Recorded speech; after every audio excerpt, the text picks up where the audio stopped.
2차 대전 때에 국제 적십자사에서 이 독일에 있는 그 연합군 포로 수용소에 그 구호 물품들을 전달을 했습니다.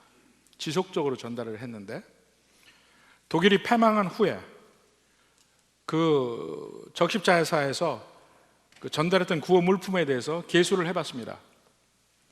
근데 곳곳에서 이제 중간에 없어진 게 굉장히 많아요. 부셴벨트라는 그 한 곳에서만 트럭으로 7대분의 구호 물품이 없어졌어요.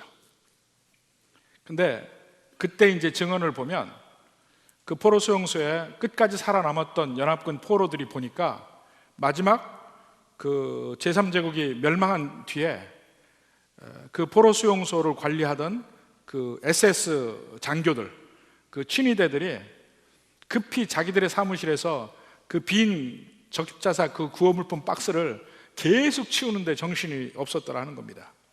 그러니까 그 SS 장교들이 사실은 그 포로들에게 줘야 될 그 적십자사의 구호 물품을 엄청나게 많이 빼돌린 거죠. 훔쳤죠.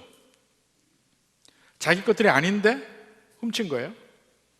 바로 이러한 일들이 사실은 뭐 곳곳에서 비일비재하게 일어납니다만, 오늘 우리가 읽은 본문에서 압살롬이 그렇게 자기 것이 아닌 것을 훔치는 장면이 나옵니다. 근데 이것은 그저 구호 물품이 아니고 한 나라, 한 왕국을 압살롬이 훔칩니다. 근데 그 독일의 친위 대원들하고 방법은 좀 달라요. 그의 방법은 그 백성들의 마음을 훔쳐서 그 방법을 통해서 나라를 훔치는 겁니다. 그러니까 그건 어느 면에서 보면 요새 우리나라에도 상당히 많이 있죠. 곳곳에 이 사기꾼들이 뭔 물건을 판다고 해놓고 그 동네 노인네들은 다 모아요. 아마 광주도 시내에 뭐 어디 있다고 하는 것 같은데, 그러니까 노인들이 다 가요. 가서 거기서 놀아주고 뭐하고 하니까 같이 재미있고 또 뭐 불러서 상품도 주니까 좋다 하고, 그런데 중간중간에 이제 물건들을, 특히 뭐 건강보조식품 이런 거를 뭐 50만 원, 100만 원, 200만 원 막 이렇게 팔아요. 근데 그때쯤 되면은 안 살 수가 없어요. 안 사면은 거기 가는 게 굉장히 껄끄럽고 이제 눈치를 봐야 되고, 그래서 사서 집에다 갖다 놓은 물품들이 아마 여기도 혹시 있을지 모르겠습니다. 실제 그 사보면요, 몇만 원 안 하는 것들을 엄청나게 뭐 10배, 20배 이렇게 붙여서 파는데도 자기들이 기꺼이 사요. 본인이 원해서 산다는데 뭐라 하겠어요? 자식들이 그렇게 뜯어 말리려 해도 안 돼. 악한 거는 마찬가지인데 좀 더 세련된 방식으로 마음을 훔쳐서 그 사기꾼들은 노인네들 돈을 훔치지. 압살롬은 마음을 훔쳐서 나라를 훔친 겁니다. 그 자세한 그 압살롬의 악한 정치의 기술이 1절부터 12절까지 나옵니다. 자, 1절에 한번 봅시다. 그 후에 압살롬이 자기를 위하여 병거와 말들을 준비하고 호위병 50명을 그 앞에 세우니라. 그 앞에 14장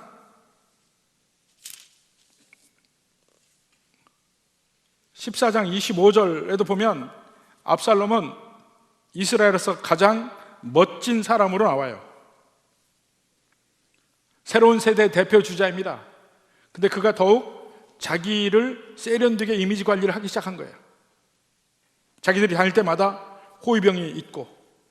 근데 그런 식으로 자기 이미지를 보여주기만 한 것이 아니고 백성들의 마음을 훔치는 방법이 거기 나옵니다. 2절부터 6절까지 보면, 자, 압살롬이 일찍 일어나 성문 길 곁에 서서 어떤 사람이든지 송사가 있어 왕에게 재판을 청하러 올 때 그 사람을 불러 이르되 너는 어느 성읍 사람이냐?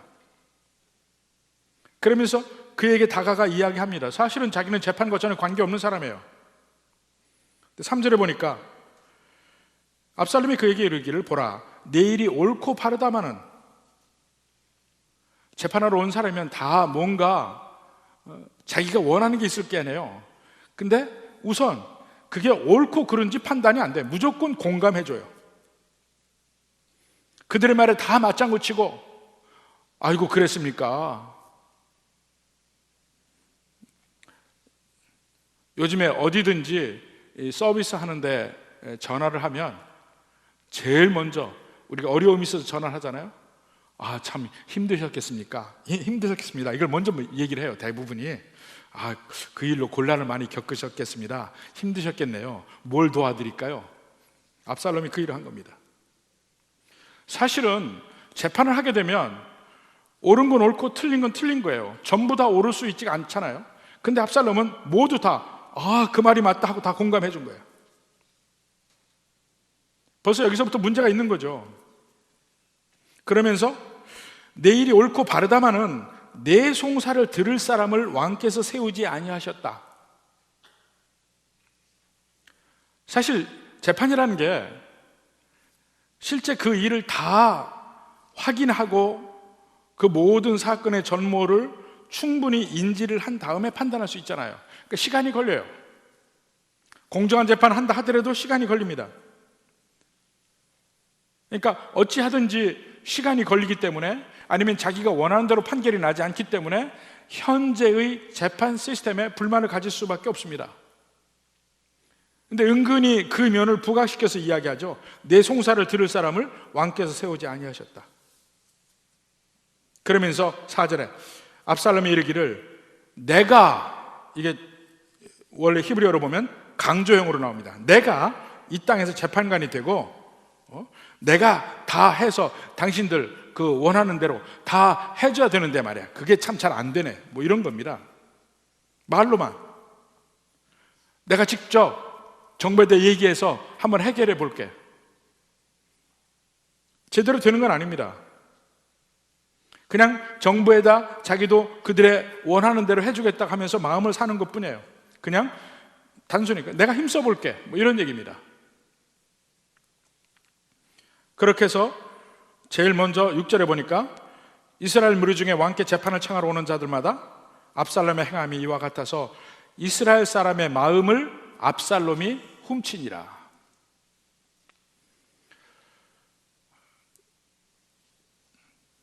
이런 식으로 백성의 마음을 훔치는 일이, 압살롬처럼 하는 일이 국가적으로도 그렇고요, 이 교회도 그렇고 어디든지 조직이 있으면 그 안에 암암리에 압살롬 같은 사람이 얼마든지 있습니다. 그러면서 그가 겸손의 모양을 취하는 걸 보세요. 5절에 사람이 가까이 와서 그에게 절하려 하면 압살롬이 손을 펴서 그 사람을 붙들고 그에게 입을 맞췄다. 예의를 표하는데 친구처럼 대합니다. 마침내 이를 통해서 압살롬의 쿠데타가 12절까지 보면 성공을 합니다. 헤브론에 가서 이 반란을 일으킵니다. 압살롬이 쿠데타를 성공하는 걸 보면 드디어 앞에 12장에서 이야기한 하나님의 말씀이 이루어지는 것을 봅니다. 12장 10절에서 12절까지 뭐라고 나옵니까? 칼이 내 집에서 영원토록 떠나지 아니하리라. 너와 내 집에 재앙을 일으키리라. 여호와께서 제대로 그 말씀대로 됩니다. 그렇지만 그렇다고 해서 압살롬의 행동이 정당화되는 건 아니에요. 압살롬의 행동은 악한 겁니다. 잘못된 것이고 하나님의 나라에 대한 반역이에요. 하나님이 세우신 기름 부음 받은 왕을 대적하고 반란하는 것에 대해서는 변명의 여지가 없습니다. 거꾸로 우리가 사무엘상에서 다윗이 사울 왕을 대하던 것을 한번 생각해 보십시오. 두 번에 걸쳐서 사울 왕은 부당하게 다윗을 죽이려 했습니다. 시기하고 질투해서, 자기보다 인기가 많아서, 자기의 왕조에 위협이 될까 봐.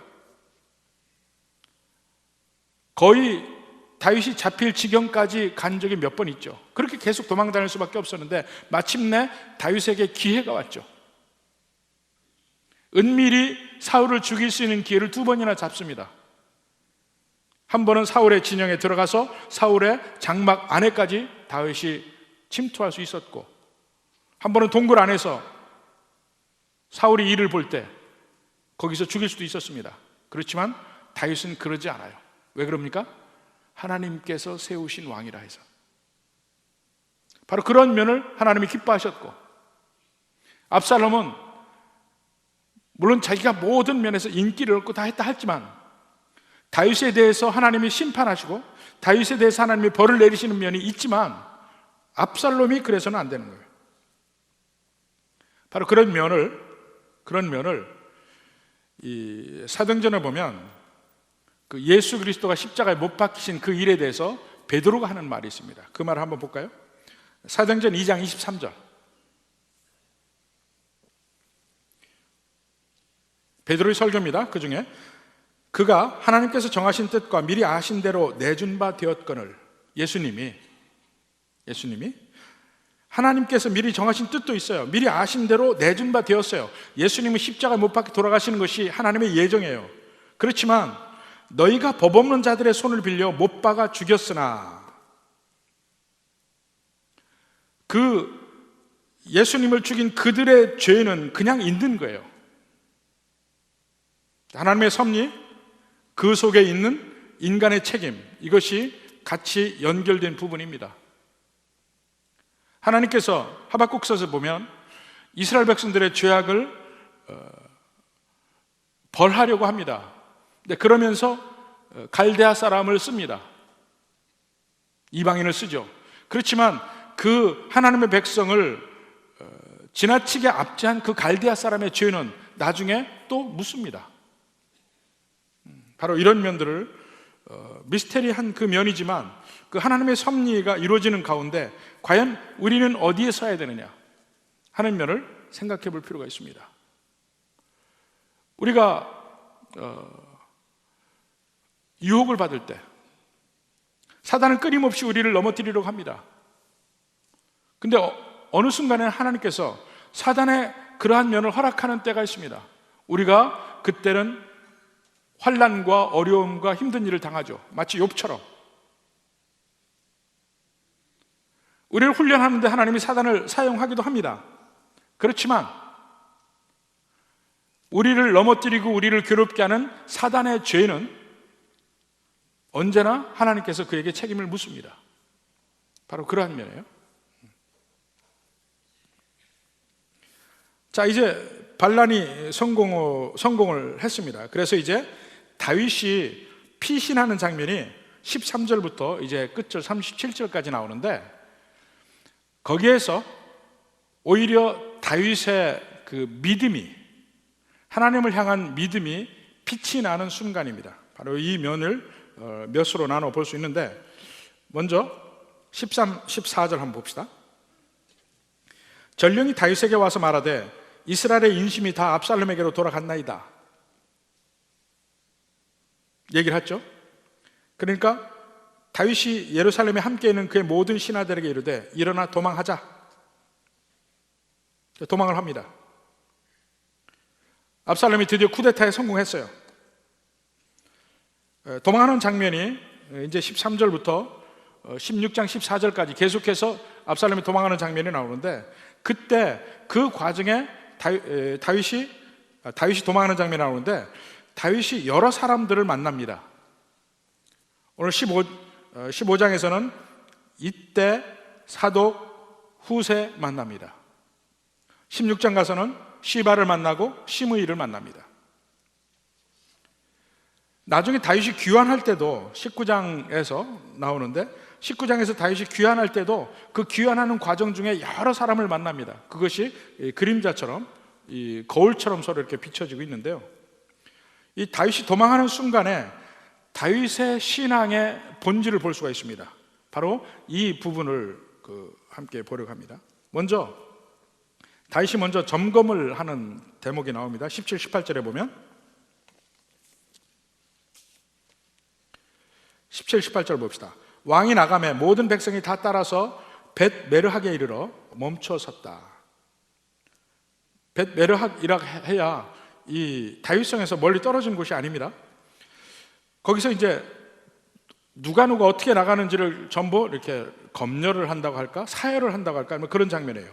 18절에 보니까 그의 모든 신하들이 그의 곁으로 지나가고 모든 그렛 사람과 모든 블렛 사람과 및 왕을 따라 가드에서 온 모든 가드 사람 600명이 왕 앞으로 행진하니라. 이 다윗 왕과 함께 하는 사람들이죠. 자, 그때에 가드 사람 이때를 만납니다. 19절부터 23절까지 볼 수 있는데요. 자, 19절에 보니까 그때 왕이 가드 사람 이때에게 이르되 어찌하여 너도 우리와 함께 가느냐? 너는 쫓겨난 나그네인이 돌아가서 왕과 함께 내 곳에 있으라. 너는 어제 왔고 나는 정처 없이 가니 오늘 어찌 너를 우리와 함께 떠돌아다니게 하리요? 가드 사람 이때가 나옵니다. 이 다윗의 말을 보면 아마 다윗의 경호대원으로 그 이스라엘 사람이 아닌 사람들까지도 낀 것 같아요. 근데 이때는 다윗의 경호를 하는데 별로 오래 있었던 것 같지도 않아요. 어제 왔다고 얘기하는 거 보니까. 그러니까 너는 나하고 오래 같이 있었던 사람도 아니고 한데 굳이, 그리고 내가 도망가는 거하고 내가 우리 신하들과 함께 도망가는 거하고 당신하고는 별 관계가 없지 않느냐. 그러니까 당신은 그냥 돌아가라. 내가 도망가서 언제 올지 모르는데 이제 막 당신들 정착했는데 또 도망가면 당신들 어떻게 되느냐. 오히려 이때에게 은혜를 베풀기를 원합니다. 근데 이걸 보면 이때를 놓아주려고 하는 그 다윗의 마음을 보면 우리말로 그러죠. 내려놓았다고. 우리가 믿음으로 내려놓았다는 얘기, 그 표현을 쓰는데 다윗은 지금 자기가 도망가는 길에 대해서도 도망은 가지만 자기 마음으로 내려놓았습니다. 내가 어떻게 하겠다는 마음이 없어요. 오직 하나님께 맡기는 믿음의 표현이 자기를 돕겠다는 사람까지 돌려보내는 여유로 나오는 겁니다. 이때가 그러겠죠. 그러니까 이때가 대답하기를 21절에 보니까 이때가 왕께 대답하여 이르되 여호와의 살아계심과 내 주 왕의 살아계심을 맹세하옵나니. 이중적인 맹세의 대상이 있죠. 하나님의 살아계심, 왕의 살아계심 맹세하옵나니 진실로 내 주 왕께서 어느 곳에 계시든지 사나 죽으나 종도 그곳에 있겠나이다. 다윗이 자기에게 오는 온갖 환난, 어쩌면 그것이 자기가 잘못해서 온 환난이라 할지라도 믿음으로 그 환난을 맞이하는 것을 봅니다. 그러면 이때에게 당신은 가라, 나와 함께 할 필요가 없다 하고 이때를 놓아줄 수 있는 여유가 그 믿음에서 나오는데, 다윗이 그러한 믿음으로 지금 이 대처를 하는 그 순간에 하나님이 그 다윗의 믿음에 이 힘을 북돋아주는 장면들이 나옵니다. 그것이 여러 사람을 통해서 그 장면들이 나오고 있는 걸 볼 수가 있어요. 그 중에 첫 번째 사람이 바로 이때입니다. 하나님이 오히려 그 이때라는 사람을 별로 다윗과 오랜 시간 함께한 사람도 아니고 오래 뭔가 다윗과 같이 한 사람도 아니에요. 이익권이 걸린 사람도 아니에요. 오히려 가지 않는 것이 자기 이익이 더 나을지도 몰라요. 그런데 끝까지 함께 하겠다는 것이 다윗에게 주신 하나님의 선물이라 이겁니다. 심지어는 22절에 보면 자기 아들들까지 가요. 자기 아이들까지. 그러니까 온 가족이 함께 모든 걸 걸고 다윗을 따르는 거예요. 이런 면을 보면 자기의 리더를 따라 끝까지 함께하는 성경 안에 여러 사람들을 생각나게 합니다. 바울의 말 한번 봅시다. 빌립보서 1장 20절. 빌립보서 1장 20절 봅시다. 같이 한번 읽을까요? 1장 20절 같이 읽읍시다. 1장 20절 시작. 나의 간절한 기대와 소망을 따라 아무 일에든지 부끄러워하지 아니하고 지금도 전과 같이 온전히 담대하여 살든지 죽든지 내 몸에서 그리스도가 존귀하게 되게 하려 하나니. 이것은 다윗이 예수님께 대한 이 바울의 자세입니다. 바울이 내 삶에 어떠한 일이 벌어질지라도 나는 예수님을 따르겠다, 이것이 여기 있습니다. 그러니까 오늘날 모든 이 사회가 그 다윗의 시대도 마찬가지고 온 인류의 시대를 보면 언제나 배신이 더 넘치는 시대들이 우리가 살고 있어요. 근데 그러한 가운데 끝까지 자기의 리더와 함께하는 그런 면이 오히려 돋보이는데, 이때도 그렇고 바울도 그렇습니다. 근데 여기서 이 아이러니컬한 면이 보면 다윗이 오히려 자기 아들에게 배신을 당하고 반역을 당하고 한 거 아니에요. 자기 아들에게, 친아들에게. 근데 이때는 이방인이고 다윗에게 아무런 빚진 것도 없어요. 그럼에도 불구하고 다윗을 위해 자기의 모든 인생, 자기 가족을 다 걸고 있습니다. 또 그 밑에 보면 아히도벨이 납니다. 아히도벨. 다윗에게 친구이기도 하고 모사이기도 했어요. 근데 그 아히도벨이 아주 다윗의 신뢰를 받는 모사였습니다. 조언자였습니다. 그러니까 마치 그 삼국지범인 유비에게 제갈량이 있잖아요. 그 아히도벨이 제갈량과 같은 사람이었어요. 그런데 그러니까 다윗에게 오히려 아히도벨은 빚진 게 많습니다.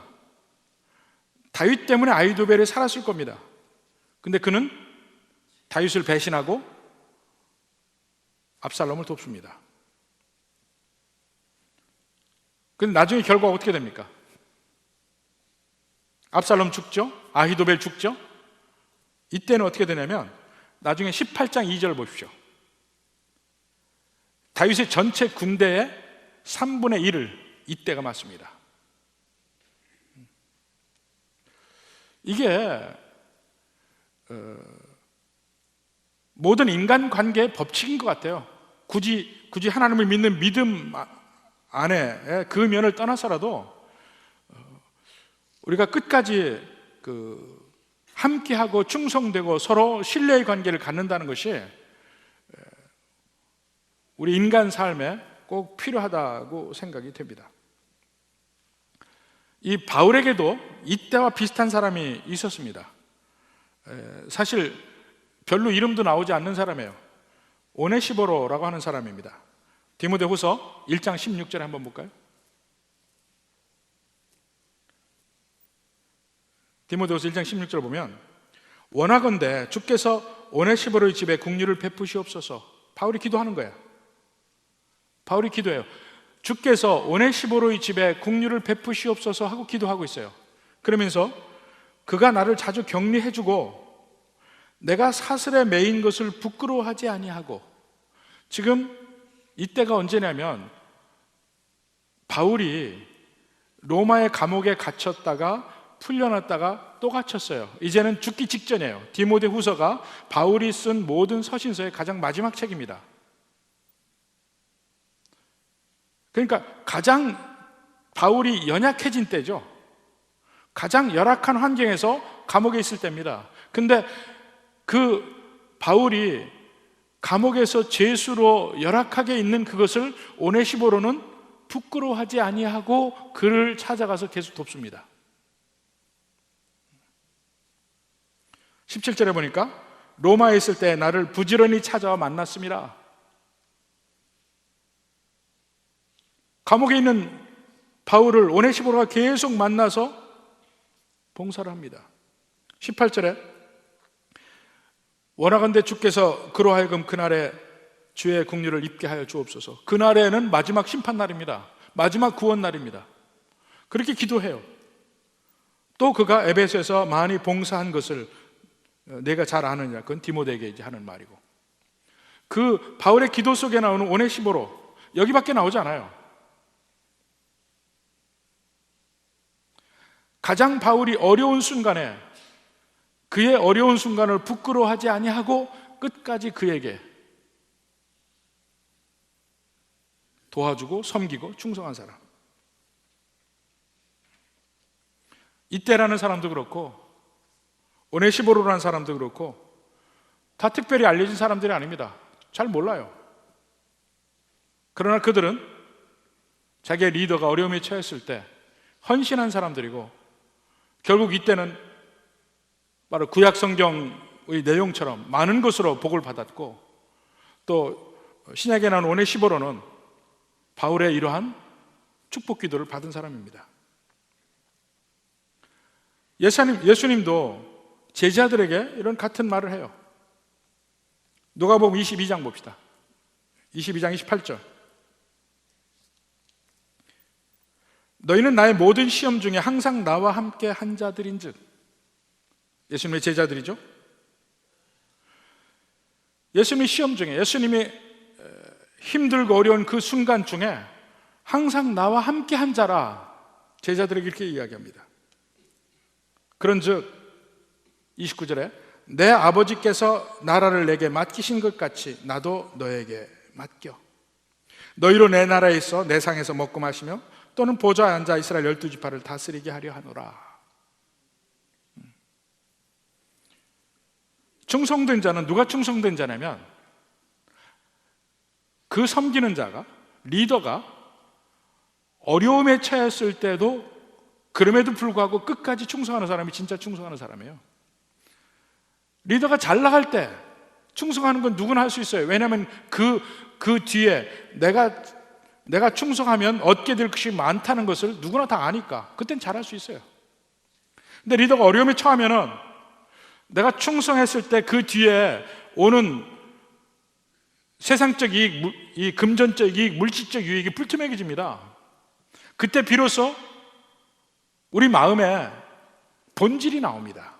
본질이. 그때 끝까지 함께하고 충성할 수 있느냐 아니냐, 그 문제입니다. 다윗에게는 이때가 있었고, 바울에게는 오네시모로가 있고, 예수님에게는 제자들이 있습니다. 바울이 있습니다. 여러분은 어떻습니까?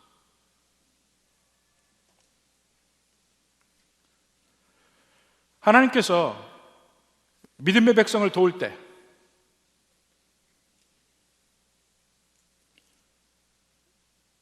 그 도우시는 방법을 보면 그냥 이렇게 도와주시는 게 아니고 돕는 사람을 붙여주세요. 적절하게 돕는 사람을 붙여주셔서 그 믿음을 더 굳건히 하게 하고 그 믿음의 백성을 지킵니다. 다윗을 그렇게 지켰고, 바울을 그렇게 지켰고, 예수님을 지키십니다. 오늘날에도 마찬가지입니다. 여러분이 바로 이때가 되고 오네시모로가 되고 예수님의 제자들과 바울처럼 될 수 있는 겁니다. 그럼 결국은 바울이 기도한 대로 이때처럼 하나님의 복과 은혜가 여러분에게 함께 있게 될 줄 믿습니다. 또 두 번째로 다윗이 그 믿음으로 행동할 때 그 다음에 그 환경들을 봅시다. 24절부터 29절까지 보면 그 믿음의 발현이 어떻게 나타나는지 한번 볼 수 있습니다. 자, 24절부터 보면 드디어 사독과 그와 함께한 레위 사람이 언약궤를 가지고 옵니다. 또 다른 제사장 아비아달도 옵니다.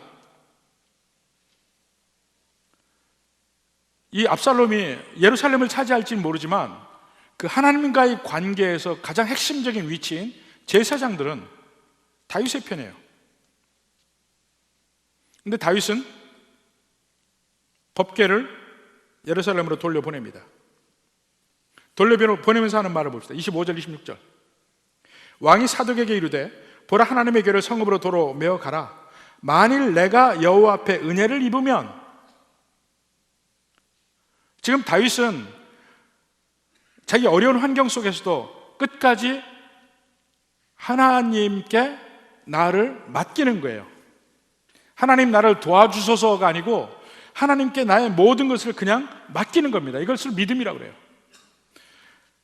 만일 내가 여호와 앞에서 은혜를 입으면, 은혜를 입을지 안 입을지 모르는 거야. 그렇지만 그 자체도 하나님께 맡기는 거예요. 그때 도로 나를 인도하사 내게 그 궤와 그 계신 데를 보이시리라. 내가 돌아올 수 있다게 하나님이 내게 은혜를 주시면 못 돌아올 수도 있고, 26절에 얘기하죠. 그러나 그가 이와 같이 말씀하시기를 내가 너를 기뻐하지 아니한다 하시면 종이 여기 있사오니 선히 여기시는 대로 내게 행하시옵소서 하리라. 철저하게 하나님께 맡기는 거예요. 맡긴 다음에는 내게 잘해 주시겠지, 그게 아닙니다.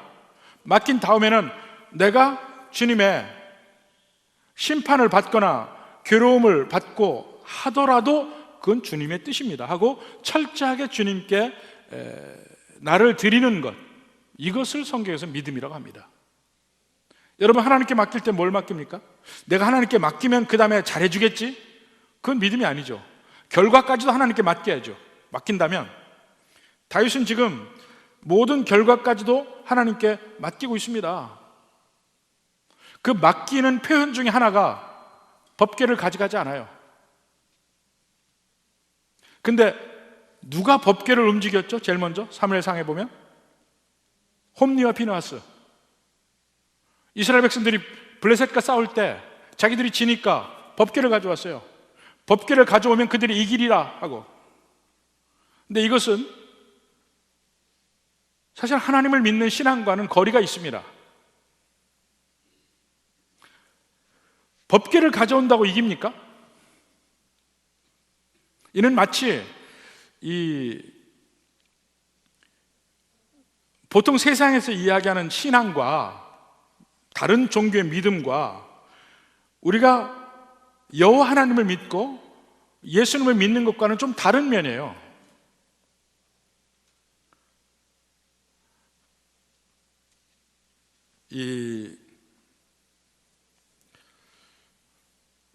제가 이제 대학 시험을 보러 갈 때 첫 번 시험에는 떨어졌고 재수하고 두 번째 시험을 보는데 저희 아버지가 어디 가서 뭘 봤어요. 그리고 나더니 왼쪽 주머니에다 뭘 어떻게 넣어줘요. 이걸 이렇게 하고 가래. 그렇게 하고 갔어요. 근데 이걸 하고 가는 이유가 뭡니까? 또 부적을 가지고 다니는 그 행동이 뭡니까? 이게 사람이 종교를 갖고 어떤 특정한 신을 믿는다고 할 때 진짜 그 신을 믿느냐 아니면 그 신을 내가 이용하느냐 하는 그 차이가 있습니다. 부적을 가지고 다닌다는 것은 이 부적이 있으면 그 신이 내게 합격이라는 복을 주리라 뭐 이런 거 아닙니까? 신을 이용하는 거예요.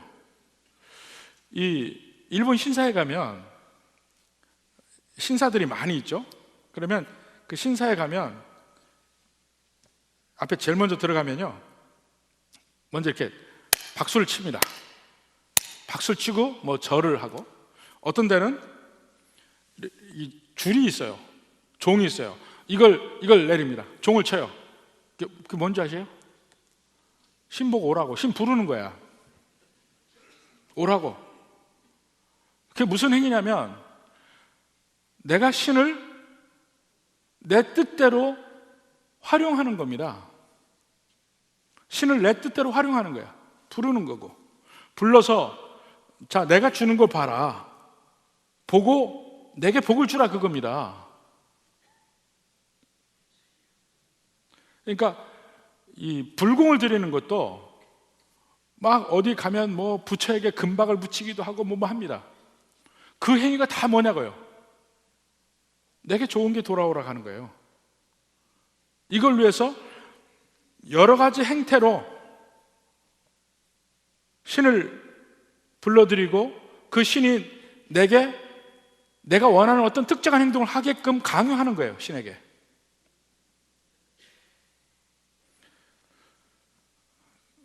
제가 어려서 굿을 하는 것도 봤어요. 굿. 여러분 굿 하는 거 봤습니까? 굿을 하면 뭐 상을 차려놓고 뭐 하는데 중간에 정성이 부족하대. 정성이 부족하대. 그럼 어떻게 됩니까? 돼지 입에다가 돈을 더 껴내야 돼요. 정성이 부족하면. 정성이 부족하대. 그럼 더 껴내야 돼. 어느 정도 액수가 차야 정성이 됐대. 이제는 듣는데.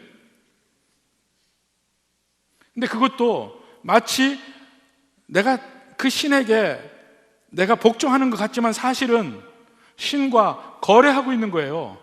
이렇게 주면 내가 원하는 대로 할래? 아니면 부족해? 조금 더 줘야 되는가? 이런 겁니다.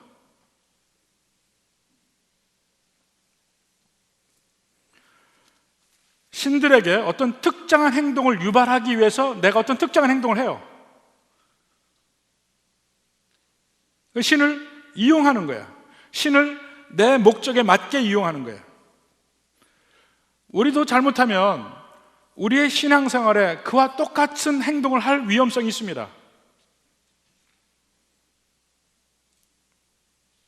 내가 어떤 목적이 있다, 내가 원하는 목적이 있을 때 그걸 이루기 위해서 뭔가 하나님 앞에 내가 뭔가를 합니다.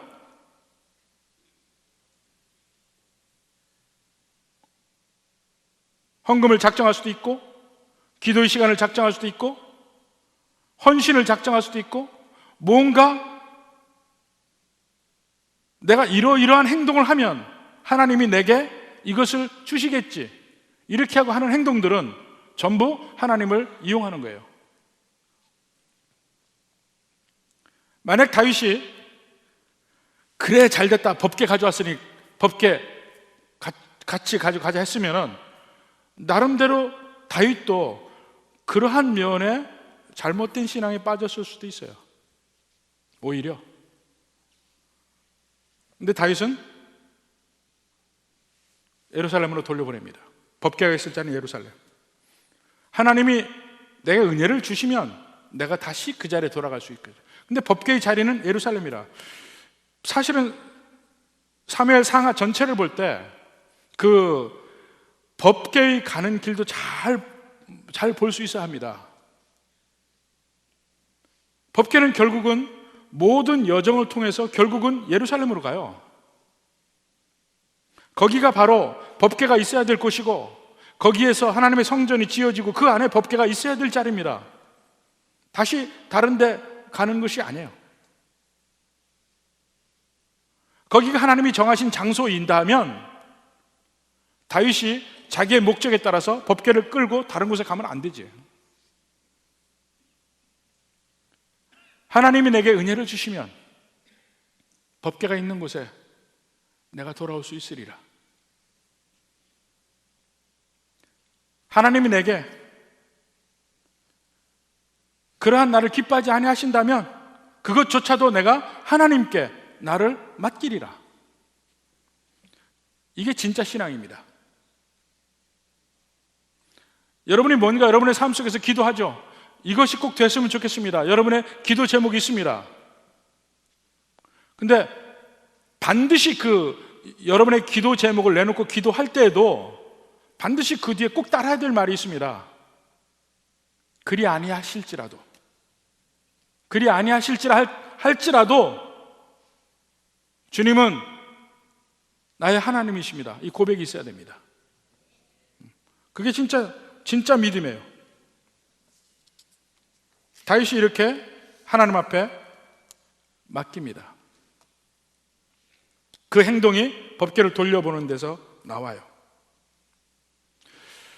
근데 또 하나, 다윗이 하나님께 맡기면서 하나님께 맡긴다고 해서 내가 아무것도 안 하는 건 아니에요. 그런 면을 또 보여줍니다. 하나님께 내 모든 삶을 맡기리라 할 때 내게 주신 인적, 물적 자원이나 내게 주신 지혜나 생각이나 이것을 전혀 쓰지 않는다는 의미는 아닙니다. 그래서 다윗이 보여주고 있어요. 27절, 28절을 봅시다. 왕이 또 제사장 사독에게 이르되 내가 선견자가 아니냐? 너는 너희의 두 아들 곧 내 아들 아히마아스와 아비아달의 아들 요나단을 데리고 평안히 성읍으로 돌아가라. 예루살렘으로 돌아가라 이겁니다. 그때 너희에게서 내게 알리는 소식이 올 때까지 내가 광야 나루토에서 기다리리라. 요단 강가에서 요단을 건너지 않고 거기서 기다리리라. 소식이 올 때까지. 그러니까 지금 사독을, 제사장들을 다시 예루살렘에 보내면서 이들을 전령으로 사용하고 있는 거예요. 스파이로. 아니, 아까까지는 하나님께 완전히 맡겼다면서 이게 무슨 계략을 쓰느냐 이렇게 생각할지 모릅니다.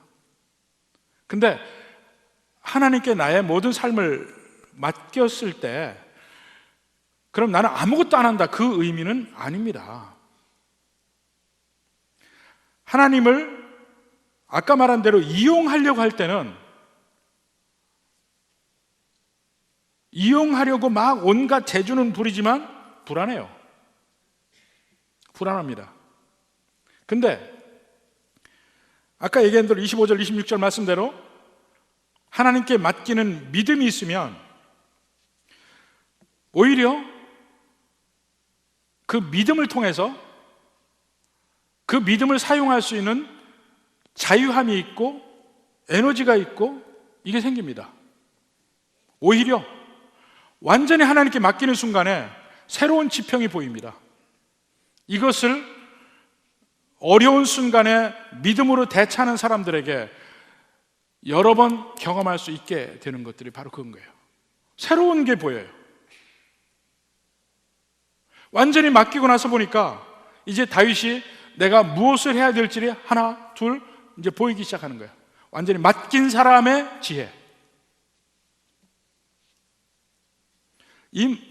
이것은요, 여러분이 어려움 속에서 하나님께 맡겼을 때 경험해 봐야 돼요. 이것은 경험하지 않고는 얘기할 수 있는 게 아니에요. 경험해 봐야 돼요. 죽으면 죽으리라 했을 때 그 다음에 그 믿음의 발판에서 담대함이 나옵니다. 근데 담대하게 되면 이제까지 안 보였던 게 보여요. 참 희한해. 안 보였던 게 보여. 안 보였던 길이 보이고, 안 보였던 사람이 보이고, 안 보였던 방법이 보이고, 이게 보입니다. 근데 이것은 믿음이 있을 때의 이야기예요. 근데 어떤 사람은 완전히 맡겼을 때, 그러니까 나는 아무것도 안 한다. 절대로 아닙니다. 완전히 맡겼을 때 오히려 하나님이 보여주시는 길과 사람과 이 모든 게 있습니다. 다윗이 지금 완전히 맡긴 믿음 안에서 바로 그런 지혜들이 발현되기 시작하는 거예요. 자, 그리고 31절부터 37절까지 봅시다.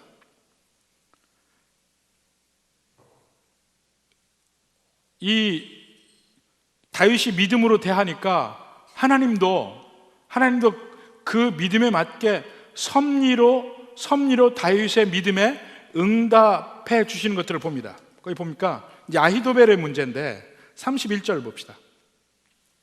어떤 사람이 다윗에게 알리되 압살롬과 함께 모반하는 자들 가운데 아히도벨이 있나이다. 근데 아히도벨이 누구냐면 원래 다윗의 모사예요. 그러니까 제갈량과 같은 사람이라고 그랬죠. 이건 엄청난 일입니다. 유비에게서 제갈량이 떠나서 조조에게 갔습니다. 그 얘기가 똑같아. 다윗이 바로 그 자리에서 기도합니다.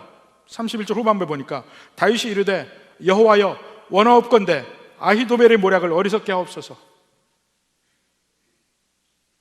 그가 모략가, 그가 지략가인 것을 다윗이 알죠. 그러니까 하나님께 기도할 수밖에 없어요. 그의 모략을 어리석게 하옵소서. 마치 우리 동네하고 저쪽 동네하고 축구를 하는데 손흥민이 반대편에 들어간 거하고 똑같아. 거기 들어가면 무조건 이기는 거야. 이때 다윗의 마음이 무너지는 마음이 사실은. 그런데 다윗이 기도한 뒤에 기가 막히게 한 사람이 나타나요. 후세라는 사람이 나타나요. 32절부터 봅시다. 다윗이 하나님을 경배하는 마루턱에 이를 때에 아렉 사람 후세가 옷을 찢고 흙을 머리에 덮어쓰고 다윗을 맞이하러 온지라. 다윗이 그에게 이르되 내가 만일 나와 함께 나아가면 내게 누를 끼치리라. 나와 같이 간다고 해서 내게 그렇게 도움이 되지 않는다 이거예요.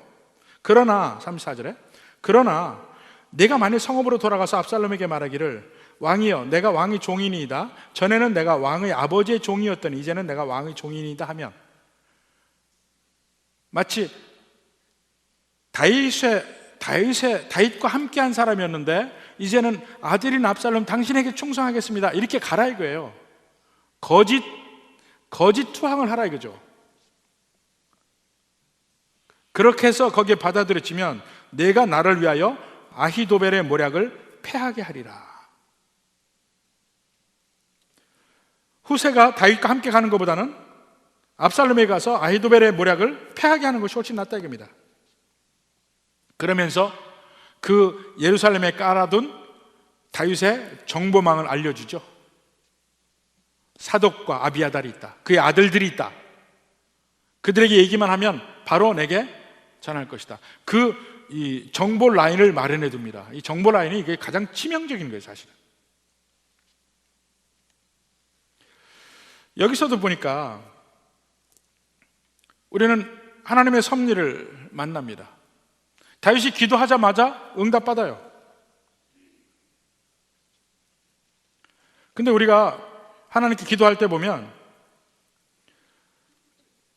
아히도벨의 모략을 무력화시켜 주십시오 하고 기도했는데, 그러니까 어떤 목표를 위해서 기도했는데 하나님은 그 목표를 이루기 위한 방법을 주실 때가 많습니다. 그 아히도벨의 모략을 어리석게 하는 방법으로 후세를 옆에다 갖다 바로 준 거예요. 그러니까 사실 보면요, 우리가 어려울 때 하나님께 그 어려움에서 벗어나달라고 기도할 때 전혀 우리가 상상할 수 없는 방법으로 하나님이 역사하시는 것을 여러 번 경험합니다. 생각할 수 없는 방법이죠. 그러니까 사실은 만약 소설을 쓴다 할지라도 이러한 방법이 나올 수 없다 입니다. 하나님의 방법이. 사실 엄격하게 이야기하면 다윗의 기도를 그대로 응답하신 건 아니에요. 아히도벨의 모략을 어리석게 만들진 않았어요. 아히도벨의 모략 자체는 기가 막힌 거였습니다. 바로 가서 다윗을 쳐야만 합니다. 그게 맞았어요. 그런데 어리석게 된 게 누구냐면 아히도벨의 모략이 아니고 그것을 들은 압살롬이 어리석은 거예요. 압살롬이 그 아히도벨의 모략을 물리치고 후세의 말을 듣습니다. 거기서 승패가 갈리는 것이죠. 근데 이 돌아가는 것이 흔히 우리의 전쟁터에서 흔히 있을 수 있는 일들이 일어나요. 자연스럽게 일어나는데 그럴 수 있는 거 아니에요. 두 사람이 이길 수 있는 방법을 제시할 때 뭔가 택해야 될 거 아니에요. 압살롬은 택한 거예요. 잘못 택한 것이죠. 근데 그 와중에 하나님의 섭리가 밑에 흐르고 있다는 거예요. 우리가 볼 때는 지극히 자연스럽게 모든 일이 이루어지고 있어요. 그러나 하나님의 섭리가 그 안에 흐르고 있다는 겁니다. 하나님의 놀라운 지혜가 밑에 깔려 있어요.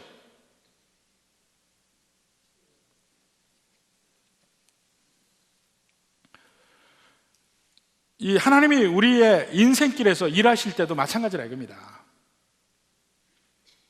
우리가 보면 다 설명 가능한 일들이 일어나요. 그렇지만 하나님께서 하나님을 믿는 백성들에게 섭리로 역사하시는 그 결말을 봐야 될 것이고, 믿지 않는 백성들, 또 하나님의 백성들을 공격하는 사람들, 하나님의 교회를 무너뜨리려 원하는 사람들에게 임하는 하나님의 섭리도 결국 봐야 돼요. 어떻게 되는지. 그 관점에서 보면요, 보입니다. 보일 수 있습니다. 15장 전체에서는 다윗이 물론 자기 죄로 인하여 고통을 받고 있습니다. 그럼에도 불구하고 그는 하나님이 택하신 의로운 왕이에요. 의로운 왕으로서 믿음으로 모든 일을 대처하고, 그 믿음으로 대처하는 그 의로운 왕에게 하나님은 적절한 사람으로 붙여주시고, 그에게 힘을 주시고, 그에게 방법을 주시고, 지혜를 주시고 이기게 하십니다. 그 모든 환난에서 일어날 수 있도록 하나님이 하십니다. 우리의 또 하나의 왕 예수 그리스도가 감람산에서 눈물로 기도하십니다. 근데 그 눈물의 기도는 거절당했죠. 그 기도가 거절당했을 때 버림받은 거죠. 근데 그의 버림받음 속에 더 놀라운 하나님의 섭리가 있어서 그를 버림받게 한, 그를 거절한 모든 사람들이 결국은 멸망의 길, 벌을 받는 길로 가게 되잖아요. 참 묘한 겁니다. 여러분은 어떠한 방법을 선호하십니까? 우리의 방법이 아니고 다윗처럼 하나님께 맡기는 면을 선택을 해야 합니다. 근데 그렇게 하나님께 맡기고 나서 보면 하나님이 주시는 담대함 더하기 새로운 안목과 새로운 지혜가 생깁니다. 그것이 우리가 가야 될 길입니다.